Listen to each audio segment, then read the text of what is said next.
Yo, it's your boy nugieboy. Today I want to share with you a training method from Street Fighter Pro Mago on how you, yes you, my dear viewer, can improve your reactions. Mago posits that players tend to not improve because they're not willing to give up on certain things. Basically meaning players don't prioritize. In fighting games, there's so much to learn and react to, and if you try to react to everything without a good foundation, your gameplay will suffer and your improvement will stagnate. But he says that if you take the time to focus on just one thing, you will be able to improve your natural reaction, and that's when you can move on to improving something else. He says that pro players know how to allocate their mental when checking certain things. Specifically, he used this method to train his reaction to Drive Impact before the game came out. He plays against the level 7 CPU and says that 70% of his brain is focused on DI, 20% on checking their walk with a jab, and 10% is for whatever other situation. How he came up with these numbers, I do not know. However, the whole point is that he wanted to improve his reaction to DI, so that's what he mainly focused on. I learned about this from the FGC Translated channel. Shout out to them for sharing this invaluable information. Check out their channel if you want to see translated content from Japanese fighting game pros. It's really useful stuff if you're a filthy Westerner like myself. And you might be asking, why not just do this against a real person?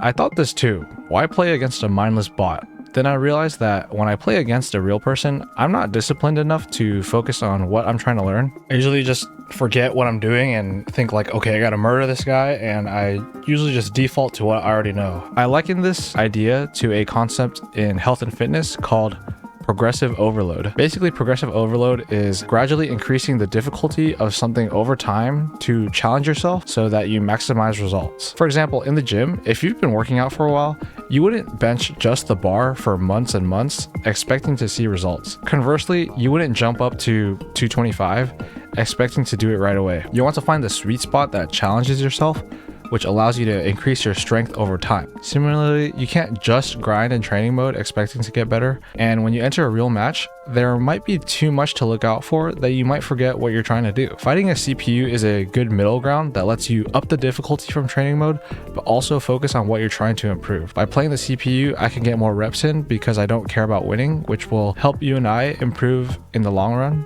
which will help us win more. So to get started with this, you just want to pick what you want to improve. For Mago, it was DI. For me, it's anti-airs. Mago's been playing Street Fighter much longer than I have, so he says that he can react to anti-airs while allocating 0% of his brain space for it. I'm the opposite. I started this game focusing on DI, but I realized that my DI reaction and anti-air reactions suffer if I'm only looking to anti-air. You could do this with anything from DI, anti-airs, combos, or even something as simple as motion inputs or even blocking. Alright, so let's get started. So go to one-on-one in fighting ground, and I like to set the rounds to 5, so it's a first to 3, just so you can get more rounds in, right?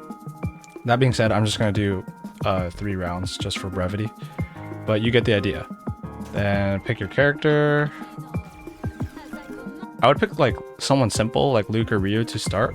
And this is really important. You should set the level of the CPU to level 7. 8 is the max, but the level 8 CPU has input reading, so it plays closer to a boss character than an actual human who will randomly jump and DI you. So yeah, set the level to level 7 and we're ready to go. Mago basically says that he's looking for DIs and jabs for when they get close, and he does not look for anti-airs. But for me, I can't really do that, so I'll be looking for anti-air, and I won't be allocating as much RAM to DI. If you can't do either, I would just pick one and not worry about the other too much. Let the jump-ins happen and just focus on DI, or vice versa. When you get one down, you can start doing both, right?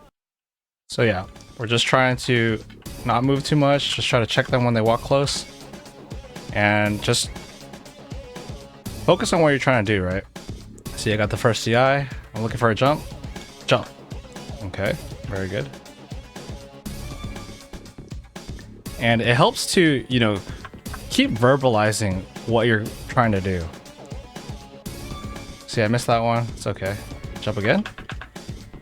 Yeah, if you keep thinking about it, then you'll be primed, right? I missed that one, but it's okay. But look at this. I'm getting every DI. So yeah, that's how I know. Like, I'm getting all these DIs, but I missed an anti-air, so I really want to keep focusing on it, right? Just focus on the anti-air, focus on the anti-air. And even if you miss it, as long as you're trying to do it, you're gonna improve because your brain is getting accustomed to seeing the opponent in the air, and it just has to make that muscle mind connection. When your eyes see your opponent in the air, your hands will press the button more naturally. And I didn't really want to think about DI here, but you know, you're in the corner, that might happen. See, I got him there. Let's try to up it. Yep. Did a motion input this time. Really good.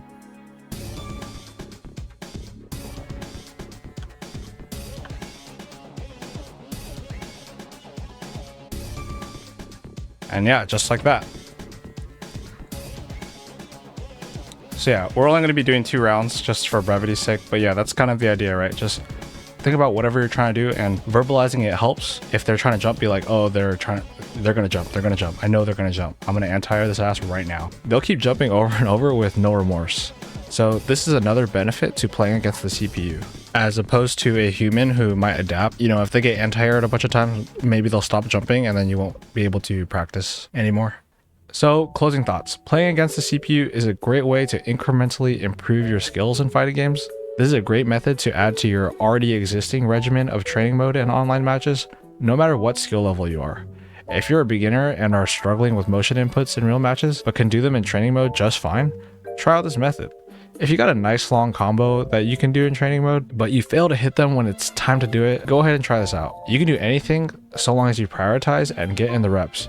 You'll be able to do them more naturally in real matches and improve over time. That being said, this is no substitute for trying to do your new technique in real matches, so make sure you play with your newfound skills in mind. I use this as sort of a warm-up for longer sets, just to mentally prime myself to use the technique that I want to do that day. Because like I said, if I just kind of go in raw, I don't really remember sometimes. Or maybe if I don't have enough time that day to play a longer set with people, I will find 5 or 10 minutes out of my day and just play against the CPU and practice my reactions. Remember, consistency is just really important in practice. I'd rather play a little bit than not at all.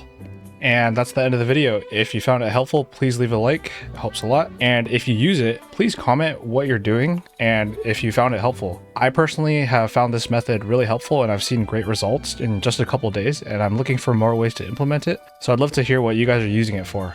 It's my goal to get good at SF6 and share everything I find useful. So if you want to see more content like this, please subscribe. I've been nugieboy. Thank you for watching my video. Have a good one. And with that, I'm out.